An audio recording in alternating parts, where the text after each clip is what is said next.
Assalamualaikum warahmatullahi wabarakatuh. Alhamdulillah, alhamdulillahirabbil alamin. Wabihi nasta'inu ala umuri dunya waddin. Assalatu wassalamu ala asyrafil anbiya'i wal mursalin wa ala alihi wa sahbihi ajma'in, amma ba'du. Yang saya hormati Bapak Abdul Ghafur selaku dosen pengampu mata kuliah metode tafsir, semoga Allah jaga beliau dan keluarga beliau serta teman-teman sekalian yang saya banggakan. Kembali lagi bersama saya Marisa Mumtaz Juanda dari kelompok 3 yang akan kembali mereview sebuah karya tulis yaitu proposal skripsi yang mana sama dengan metode Qoron tetapi judul yang berbeda.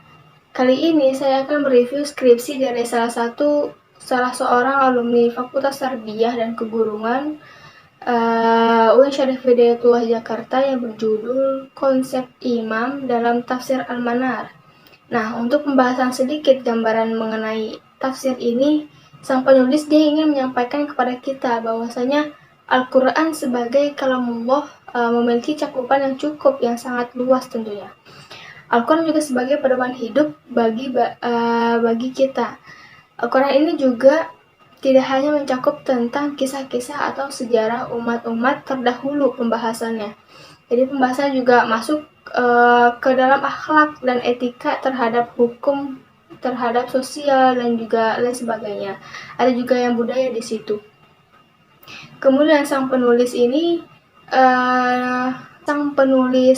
skripsi ini adalah imam yang ada di dalam terminologi Al-Quran, adalah seorang yang ditakuti pelaksanaan Ibrahim secara sempurna atas beberapa kalimat yang diberikannya tersebut merupakan faktor utama yang menjadikan layak menjadi seorang imam. Nah, kemudian pada bagian tafsir yang terdapat dalam tafsir Maraghi dijelaskan bahwa yang dimaksud kalimat berupa perintah dan larangan Ibrahim menggunakan dengan sebaik-baiknya penegakan dan menyelesaikan sebaik-baiknya dalam penyelesaian. Sedangkan kata imam, ayat ini dimaknai dengan kerasulan. Pendapat ini juga disuarakan oleh Wahbah Zuhaili dalam kitab tafsir Al-Munir bahwa diangkat menjadi identifikasi masalah. Nah, ada beberapa yang perlu kami sampaikan mengenai kelebihan dan kekurangan dari skripsi ini. Yang pertama itu adalah penelitian yang dilakukan komprehensif dan cukup mendalam sehingga penulisnya telah mengkaji konsep imam tafsir Al-Manar secara komprehensif, mulai dari pengertian imam, jenis-jenis imam, syarat-syarat imam, dan fungsi imam. Penulis juga telah menjadikan konsep imam di dalam tafsir Al-Manar dengan konsep imam dalam pandangan ulama yang lain tentunya. Kemudian yang kedua, penulisan skripsi ini sistematis dan runtut seperti yang sudah kami sampaikan sebelumnya.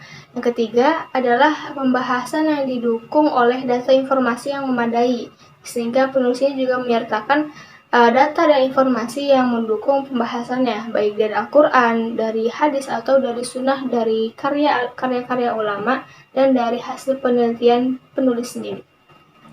Nah, adapun kekurangannya yaitu yang pertama, kedalaman pembahasan meskipun komprehensif pembahasannya mengenai jenis-jenis imam, syarat-syarat imam, dan fungsi imam, mungkin masih bisa diperdalam penelitian lanjutan mengenai aspek tertentu atau pembahasan yang lebih spesifik dalam tiap kategori bisa meningkatkan nilai dari skripsi ini. Jadi pembahasan harus lebih mendalam lagi. Kemudian yang kedua adalah perspektifnya terbatas. Jadi skripsi ini hanya fokus pada kitab Al-Manar. Mungkin terdapat keterbatasan perspektif menjadikan konsep imam dalam tafsir Al-Manar dengan tafsir lain atau perspektif ulama lain berbagai mazhab bisa memperkaya skripsi ini. Kemudian yang ketiga yaitu aktualisasi dirilis pada tahun 2021. Nah, mungkin ada perkembangan atau diskusi tentang keimaman yang belum tercakup di dalam skripsinya. Nah, meninjau kembali literatur atau penelitian terbaru akan memastikan pembahasan tetap relevan gitu. Tetap representatif itu ya terhadap misalnya. Kemudian yang keempat, kritik dan tanggapan kekurangan yang mungkin ada adalah minimnya pembahasan mengenai kritik atau tanggapan terhadap konsep imam yang disampaikan di dalam tafsir Al-Manar. Ini menghadirkan perspektif kritis, akan memberikan kedalaman objektivitas pada penelitian ini. Kemudian selanjutnya itu data dan informasinya. Data informasi pendukungnya meskipun disebutkan didukung data dan informasi, mungkin ada celah untuk memperkuat argumentasi dari penulis. Pernyataan, kutipan, atau contoh spesifik dari sumber-sumber utama bisa menambah keabsahan penelitian. Kemudian yang terakhir yaitu penulis skripsi ini penulisan skripsi yang kurang informatif atau kurang bisa memberikan kita kabar-kabar atau informasi-informasi terbaru mengenai apa sih itu imam, apa cara-cara menjadi imam, apa fungsi imaman, dan lain sebagainya. Namun secara umum skripsi ini cukup baik dan dapat dijadikan sebagai penambah wawasan mungkin, dan ada beberapa hal yang perlu diperbaiki agar skripsi ini menjadi lebih sempurna tentunya.